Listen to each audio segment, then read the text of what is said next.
An hour's drive south of Phoenix, deep in the Sonoran Desert, the Tohono O'odham Reservation is about the size of Connecticut. It's barren, beautiful, and on the border, making it perfect cover for this. This is an average dope seizure here, so just a quick look at it, I'm guessing around 500 pounds. Turns out it was 521 pounds. Street value, almost $500,000. Immigration and Customs Enforcement recently uncovered the stash as News 8 rode along. For those who haven't seen it, the U.S. border in remote parts of the desert is little more than symbolic. The U.S.-Mexican border is easy to breach. This is it, a 3-strand wire fence, posts put in a few years ago to prevent people from driving through.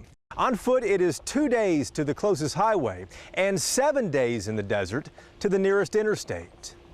It's not the drug smugglers that caught our attention. I only see about roughly 4 guys. But the unique way that ICE officers here find them. And I can tell you this, if I was lost in the desert, I'd want them coming after me. Why?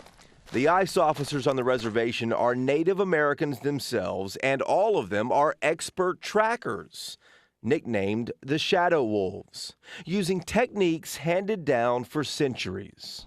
David Scout is one of them, trained not just to follow footprints, but look for disturbances in the dirt. You could still see some minute details, some small diamonds, but the outer sides are starting to wear on it. So which leads me to believe it's at least a couple days old. Smugglers also break branches and get clothing fibers snagged in the brush as they move through. Following one set of tire tracks, Officer Scout found something besides drugs. I found a cell phone, so it'd be a good investigative tool. Well, look what was found on one such phone. Video showing how ineffective those pylons are along the border. A smuggler drives his pickup right over the top of them, using another truck for a ramp, before dashing north through the desert.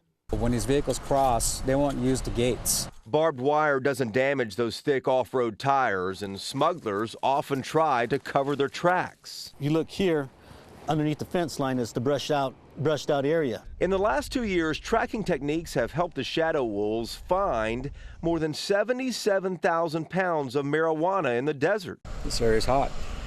It's just a matter of time before something else comes through. There's a better footprint right there. Footprints, fibers, and tire tracks tell this team a story. This guy right here was actually brushing the footprint, the tire prints out.